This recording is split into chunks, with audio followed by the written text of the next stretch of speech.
आप सबको जय मसीह की। उम्मीद करता हूँ कि आप लोग बहुत अच्छे से होंगे। कैसे हैं आप लोग? आज हम शुरू करेंगे उत्पत्ति 27 अध्याय। कल तक हमने 26 अध्याय तक ख़त्म किया था। इससे पहले कि हम लोग वचन में जाएं, वचन को सीखें, आइए छोटी सी प्रार्थना करते हैं। सर्वशक्तिमान हमारे अनुग्रहकारी पिता, हम धन्यवाद देते हैं प्रभु कि आपने ये समय दिया कि हम आपके वचन में संगति कर पाएँ, आप में संगति कर पाएँ और एक साथ हम लोग मिल के संगति कर पाएँ। प्रभु जी, इसके लिए धन्यवाद परमेश्वर। होने दे प्रभु कि हम आपके वचन को पढ़ पाएँ, सुन पाएँ और उसको सीख पाएँ। हमें बुद्धि समझ ज्ञान दे प्रभु कि आपके वचन के भेदों को हम जान पाएँ प्रभु जी। और शैतान की देखी अनदेखी स्थानीय शक्तियों को हम सब से, हमारी वीडियो सभा से, जो लोग मुझे देख रहे हैं, सुन रहे हैं, उन सब से शैतान को दूर करें प्रभु और हमारी सहायता करें। हम सारी बातों को, इस वीडियो सभा को आपके चरणों में रखते हैं। सुने ग्रहण करें प्रभु यीशु मसीह के नाम से, आमीन। तो हम आज 27 अध्याय पढ़ेंगे और सीखेंगे उसके बारे में कि 27 अध्याय हमें आज क्या सिखाता है ना। तो जैसे कि हम वचन पढ़ते हैं, आज भी हम वचन पहले पढ़ेंगे, उसके बाद हम उसके बारे में सीखेंगे। जब इसहाक बूढ़ा हो गया और उसकी आंखें ऐसी धुंधली पड़ गईं कि उसको सूझता ना था, तब उसने अपने जेठे पुत्र एसाव को बुलाकर कहा, हे मेरे पुत्र। उसने कहा, क्या आज्ञा? उसने कहा, सुन, मैं तो बूढ़ा हो गया हूँ और नहीं जानता कि मेरी मृत्यु का दिन कब होगा। सो अब तू अपना तरकश और धनुष आदि हथियार लेकर मैदान में जा और मेरे लिए हिरन का अहेर कर ले आ। तब मेरी रुचि के अनुसार स्वादिष्ट भोजन बनाकर मेरे पास ले आना कि मैं उसे खाकर मरने से पहले तुझे जी भर के आशीर्वाद दे दूं। तब एसाव अहेर करने को मैदान में गया। जब इसहाक एसाव से यह बात कह ही रहा था, तब रिबका सुन रही थी। सो उसने अपने पुत्र याकूब से कहा, सुन, मैंने तेरे पिता को तेरे भाई एसाव से ये कहते सुना है कि तू मेरे लिए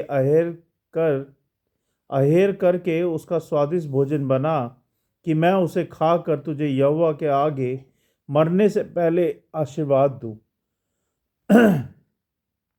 सो अब हे मेरे पुत्र, मेरी सुन और ये आज्ञा मान कि बकरियों के पास जाकर बकरियों के 2 अच्छे अच्छे बच्चे ले आ और मैं तेरे पिता के लिए उसकी रुचि के अनुसार उनके मांस का स्वादिष्ट भोजन बनाऊंगी।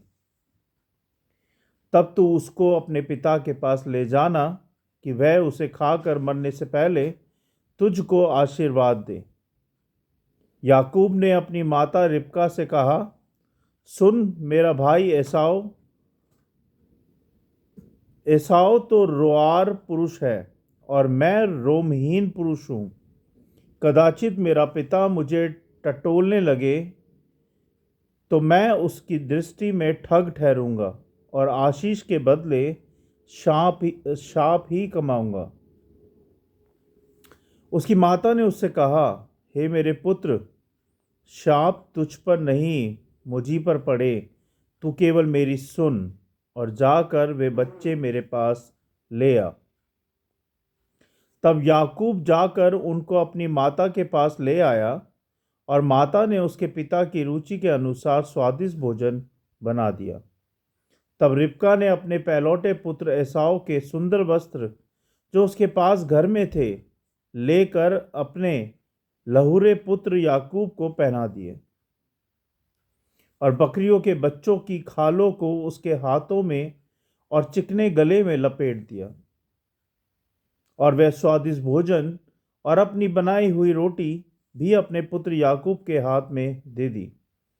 सो वह अपने पिता के पास गया और कहा, हे मेरे पिता। उसने कहा, क्या बात है? हे मेरे पुत्र, तू कौन है?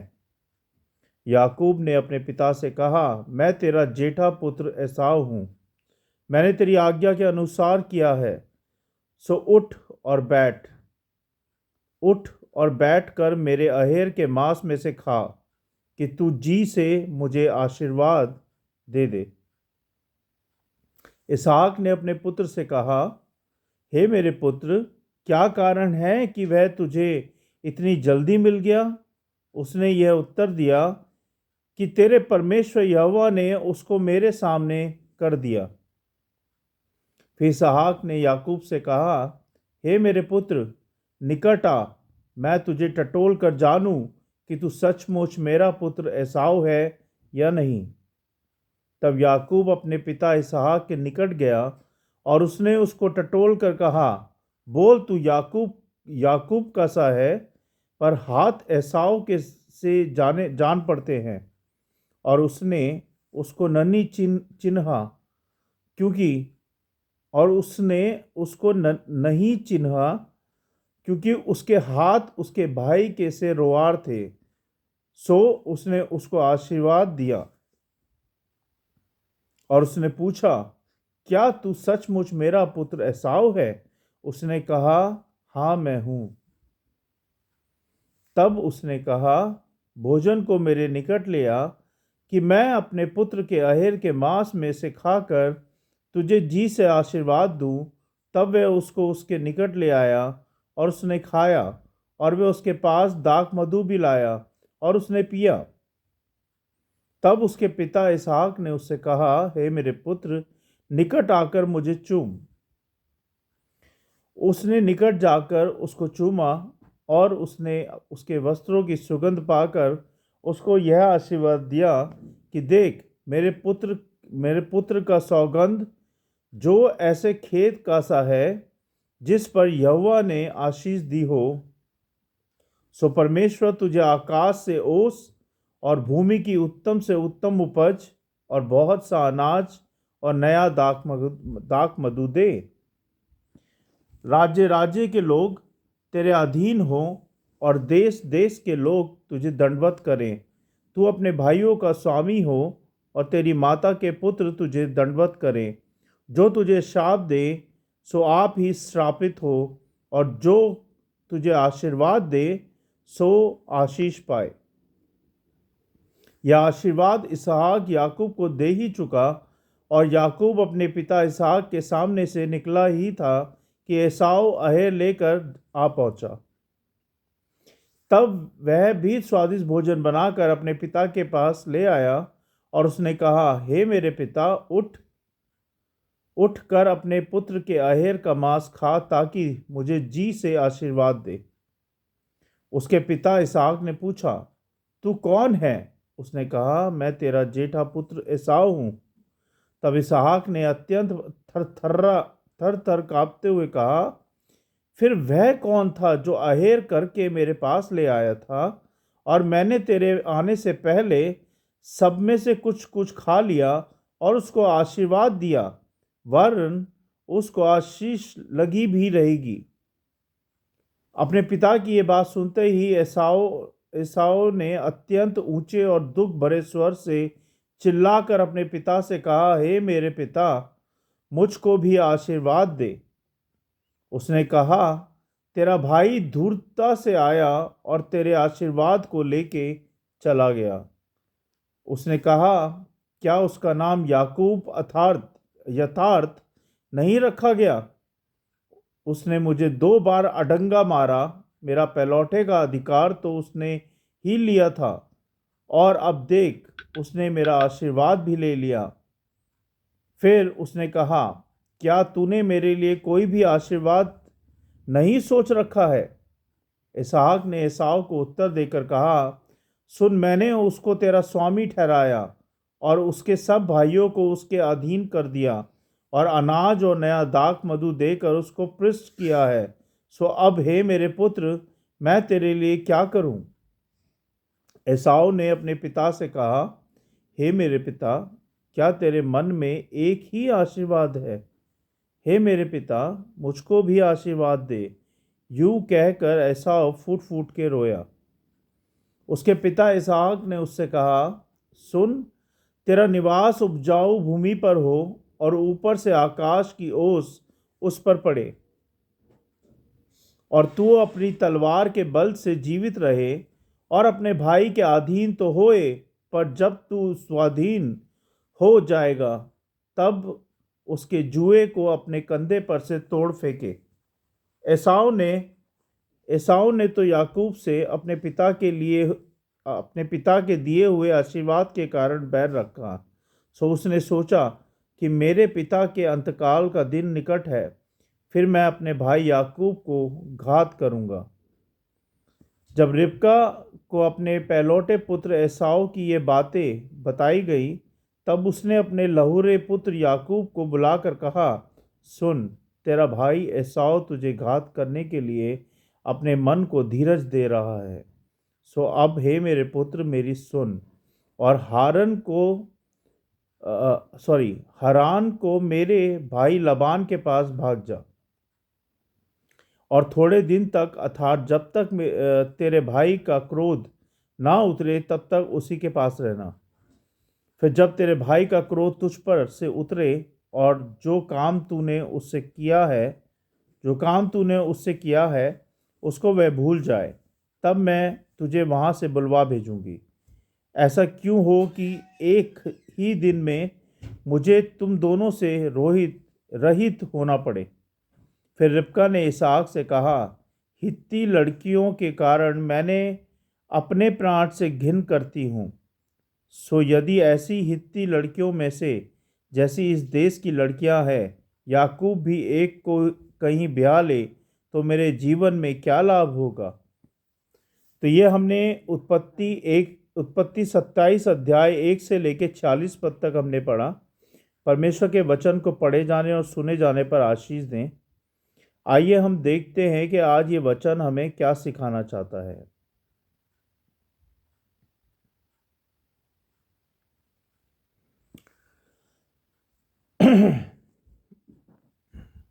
27 अध्याय में याकूब अपनी माँ रिबका की सहायता से अपने पिता इसहाक को धोखा देकर अपने भाई एसाव का आशीर्वाद प्राप्त करता है ना। इस घटना से हमें कहीं इम्पोर्टेंट सीख मिलती है, जो कि ये है, पहली सीख, धोखे के क्या परिणाम होते हैं। जब हम किसी को धोखा देते हैं तो उसके क्या परिणाम होते हैं वो हम देखेंगे। याकूब ने छल से आशीर्वाद प्राप्त किया, पहला, लेकिन इसके परिणाम स्वरूप उसे अपने परिवार से दूर भागना पड़ा और अनेक परेशानियों, दुख, कठिनाइयों का सामना करना पड़ा। यह हमें यह सिखाता है कि धोखे से प्राप्त की गई सफलता कभी भी सुख नहीं देती, शांति नहीं देती, है ना। आज भी यही होता है। अगर हम कोई काम धोखे से, मक्कारी से कर लें, चोरी से कर लें, जैसे हम नहीं करते लेकिन मैं एक एग्जाम्पल दे रहा हूँ कि अगर कोई चोरी करके पैसा घर में ले आए, तो क्या वो सुखद जीवन, शांति, सफलता प्राप्त होगी उसे हमेशा के लिए? नहीं होगी, क्योंकि वो धोखे और मक्कारी का पैसा है, वो धोखे और मक्कारी का आनंद है, वो धोखे और मक्कारी की खुशियाँ हैं। और वो जब धोखे और मक्कारी उसमें जुड़ जाती है तो वो ज़्यादा दिन तक नहीं चलती, चाहे वो पैसा हो, चाहे वो सुख हो, आराम हो। जो भी धोखाधड़ी का आराम, सुख, पैसा, कमाई जो भी होता है उस वो ज़्यादा दिन तक नहीं चलता आपके साथ।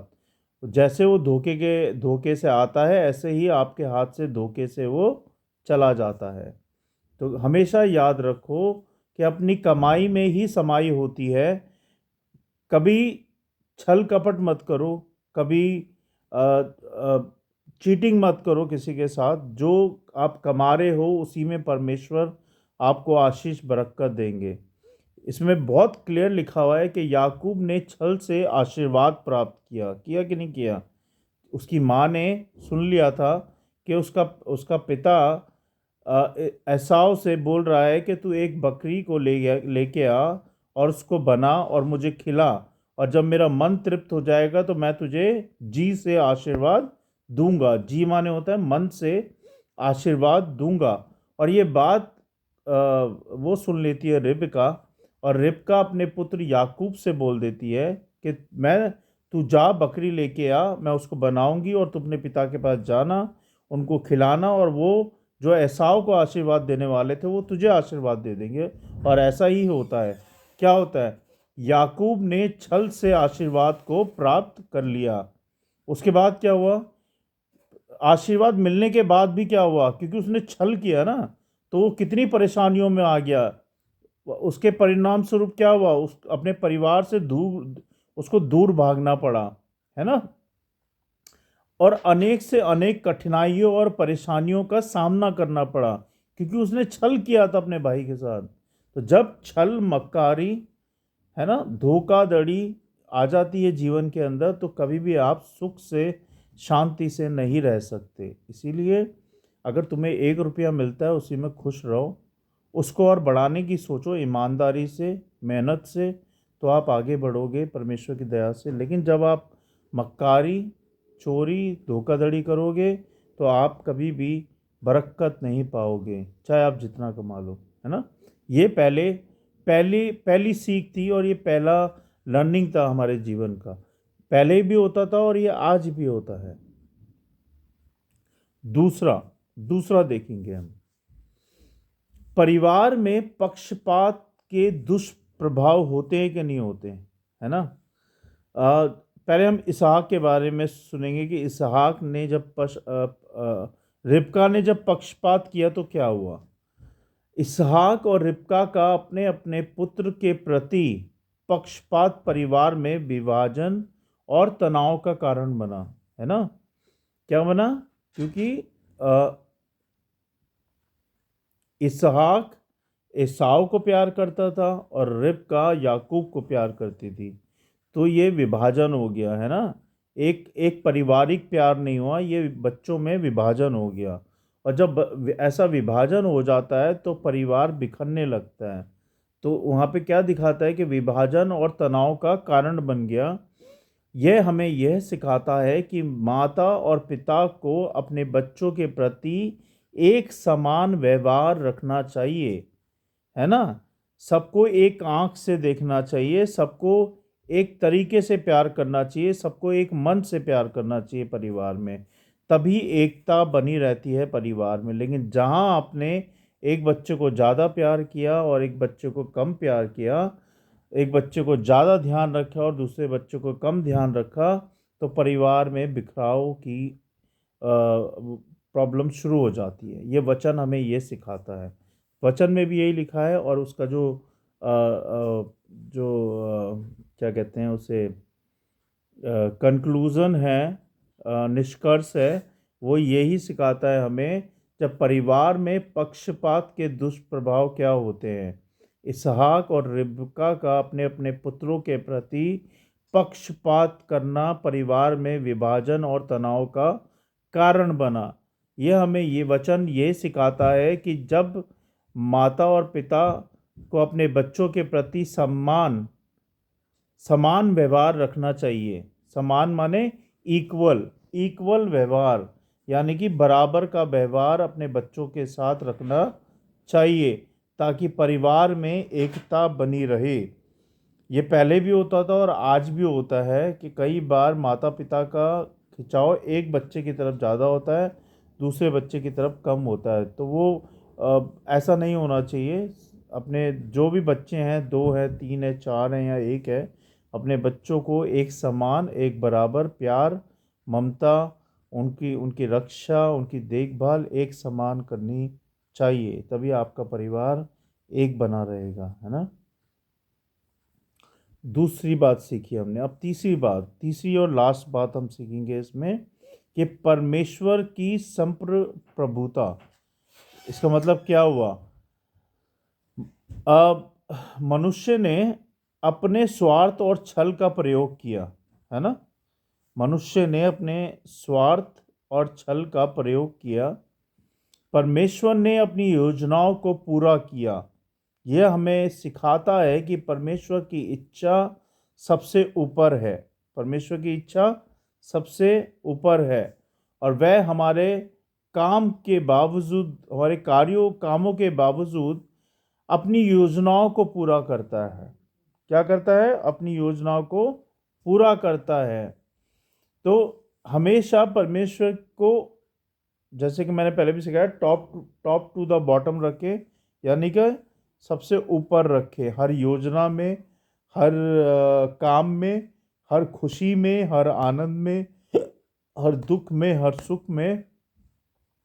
जब आप परमेश्वर को क्या कहते हैं, सबसे पहले रखोगे हर चीज़ के अंदर, तो परमेश्वर आपको बहुताई से बहुत बहुत आशीष देंगे, है ना। तो हमने 3 बातें इसमें सीखी आज। माफ़ करना, माफ़ी चाहता हूँ। हमने 3 बातें सीखी। एक तो धोखे का क्या परिणाम होता है, दूसरा परिवार में पक्षपात का क्या प्रभाव पड़ता है, और तीसरा परमेश्वर को हमेशा ऊपर रखना है, top to the top top क्या कहते हैं, टॉप पे रखना है। हर बात में, हर चीज़ में, अपने जीवन में सबसे पहले परमेश्वर है, फिर आप हैं और आपकी बातें हैं, है ना। मैं उम्मीद करता हूँ कि आपने आज इन वचनों से कुछ सीखा होगा, और मैं भी सीख रहा हूँ। इसमें एक प्रार्थना है, जो कि मैं अभी प्रार्थना नहीं कर रहा हूँ, मैं आपको पढ़ के बताऊंगा।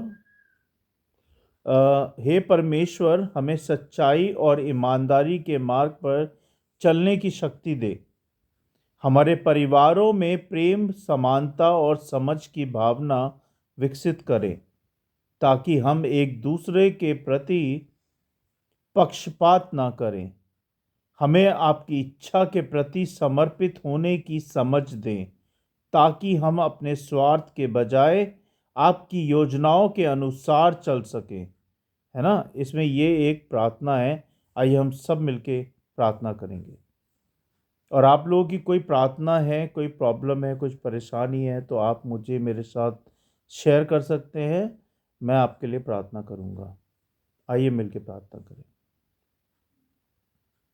हे पिता परमेश्वर, राजाओं के राजा, प्रभु यीशु, आप ही सत्य, आप ही मार्ग और आप ही जीवन हैं। आप इस सृष्टि के रचयिता हैं, आप ही अन्नदाता हैं, आप ही रोटी, आप ही सब कुछ है प्रभु। आप ही हमारे परमेश्वर हैं। आप ही ने हमें संभाला है, आप ही ने हमें रचा है। इस शरीर में जान आपने फूकी है प्रभु, वरना ये बेजान था शरीर। आप ही ने हमें संभाला है प्रभु, हर पल पल पल, हर सेकंड आपने हमारा ध्यान रखा है, हमारी रक्षा की है। हृदय से धन्यवाद प्रभु जी। आप मेरे पापों के लिए मारे गए, गाड़े गए और तीसरे दिन जीवित हो गए। यह अपार प्रेम, ये सच्चा प्रेम और कोई नहीं कर सकता आपके अलावा, जैसा प्रेम आपने हमसे किया है प्रभु। हम धन्यवाद देते हैं प्रभु इस उद्धार के लिए, आपकी आपकी सारी आशीषों के लिए, कि आपने मेरे मेरे जैसे प्राणी के लिए, मेरे जैसे तुच्छ प्राणी के लिए आपने अपनी जान दी। इसके लिए धन्यवाद परमेश्वर। जिस सूली पे मुझे चढ़ना चाहिए था, जिस जिस जिस दुख को मुझे सहना चाहिए था, जिस कोड़े को मुझे खाना चाहिए था, वो आपने मेरे कारण सहा प्रभु। इसके लिए धन्यवाद परमेश्वर। धन्यवाद प्रभु, हर एक बात के लिए, हर एक आशीष के लिए, बहुताई से हमें समझाने के लिए। सच में प्रभु, आपके वचन के भेदों को कोई नहीं समझ सकता जब तक कि आपकी आज्ञा ना हो, जब तक कि आपकी परमिशन ना हो प्रभु जी। आपके वचन के भेदों को कोई नहीं समझ सकता। हमें समझाने के लिए, हमें सिखाने के लिए, हमें पढ़ाने के लिए अपने वचनों को, इसके लिए बहुत बहुत धन्यवाद प्रभु। आज जिस किसी ने भी आपका वचन सुना है, उन सबको आशीषित करें और ब्लेसिंग्स दें प्रभु जी। उन सबको, उनके परिवारों को, जितने भी मुझे सुन रहे हैं, देख रहे हैं, उन सबको संभालें प्रभु। सहायता करें प्रभु के वो भी आपके वचनों में, आपके आपके कार्यों में, आपके आपकी शिक्षा में, आपकी आज्ञाकारिता में, आपके कहे अनुसार अपने जीवन को बिता पाएं प्रभु, और आपके वचनों पे चल पाएं, और दूसरों को आपके वचन को बता पाएं प्रभु जी। हम सब की सहायता करें प्रभु कि हम आपके वचन के अनुसार जी पाएं, हम आपके वचन के अनुसार दूसरों को बता पाएं। हमारे इस मुंह से ब्लेसिंग्स निकले दूसरों के लिए प्रभु, इस मुंह से प्रार्थनाएं निकले प्रभु जी, इस मुंह से हम सबसे अच्छे से बात कर पाएँ, अच्छा व्यवहार कर पाएँ प्रभु, ऐसा होने दें। हम सबको प्रभु पाप से, बुराई से, शैतान से बचाएं। हम सब की सहायता करें प्रभु कि जैसे हम चर्च में रहते हैं ऐसे ही बाहर भी व्यवहार कर पाएं। हम सबको प्रेम करना सिखा, हम सबको प्रभु अपनी आज्ञाकारिता में चला, हम सबको अपने ऊपर भरोसा करना सिखा प्रभु, हमारी सहायता करें। और मैं विनती प्रार्थना करता हूँ प्रभु, जो लोग मुझे सुन रहे हैं, अगर कोई कष्ट में है, कठिनाइयों में है, परेशानियों में है, फाइनेंशियल दिक्कत है, बीमार है, दुख में है, उन सब की परेशानियों को, उन सब की फाइनेंशियल दिक्कतों को, हर एक बात को यीशु नासरी के नाम से ठीक कर दें परमेश्वर। सबकी सहायता मदद करें प्रभु, सबको पेट भर के रोटी दें, कपड़ा दें, खाना दें, सब कुछ दें प्रभु, सहायता करें। बहुत बहुत धन्यवाद प्रभु आज के दिन के लिए, क्या आज के दिन तक आपने हमें संभाला, हमें जिंदा रखा, सही सलामत रखा, इसके लिए धन्यवाद प्रभु। धन्यवाद पूरे दिन के लिए प्रभु। आज आपने, जब हम आ रहे थे प्रभु, तो आपने एक बुरे एक्सीडेंट से बचाया, नहीं तो हम बस के नीचे ही आ जाते तीनों प्रभु। यह आपका अनुग्रह है प्रभु, आपकी सहायता है, आपकी दृष्टि है कि आपने हम तीनों को एक एक्सीडेंट से बचाया आज प्रभु, इसके लिए धन्यवाद परमेश्वर। सच में प्रभु, आप कब जब जब आपत्ति आती है, जब जब दुख आते हैं, आप हमारा साथ देते हैं, इसके लिए धन्यवाद परमेश्वर। धन्यवाद कि आपने माही को इंटर्नशिप दी, वो जा रही है, आ रही है, रात को उसकी रक्षा कर रहे हैं, सुरक्षा दे रहे हैं प्रभु, इसके लिए धन्यवाद। धन्यवाद बेटे के लिए प्रभु, जब वो अकेला जाता है, अकेला आता है, उसके लिए भी धन्यवाद प्रभु कि आपने इसकी सुरक्षा, रक्षा को बांधे रखा। धन्यवाद प्रभु मेरे परिवार की रक्षा करने के लिए, मेरी रक्षा करने के लिए, हमें हर तरह से संभालने के लिए बहुत बहुत धन्यवाद प्रभु जी। मैं इस सारी विनती प्रार्थना आपके चरणों में रखता हूँ विश्वास के साथ, प्रभु यीशु नासरी के नाम से, आमीन। आप सबको जय मसीह की, गॉड ब्लेस यू ऑल। और उम्मीद यही करता हूँ कि आज के वचन से आपने कुछ सीखा होगा। कुछ गलती होगी हो तो मुझे माफ़ कीजिएगा, मैं भी आपके साथ सीख रहा हूँ और सिखा रहा हूँ। कल हम फिर मिलेंगे 28 अध्याय के साथ उत्पत्ति में। तब तक के लिए गुड नाइट, जय मसीह की, God bless you all, thank you.